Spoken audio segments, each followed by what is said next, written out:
বাংলা চাই, রাষ্ট্রভাষা বাংলা চাই, রাষ্ট্রভাষা বাংলা চাই, রাষ্ট্রভাষা বাংলা চাই।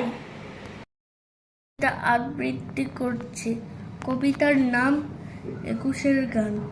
লিখেছেন আব্দুল গাফফার চৌধুরী।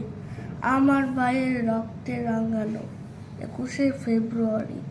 আমি কি বলিতে পারি, ছেলে হারা শত মায়ের অশ্রু গড়ায় ফেব্রুয়ারি। আমি কি ভুলিতে পারি, আমার সোনার দেশের রক্তে রাঙানো ফেব্রুয়ারি। আমি কি বলিতে পারি,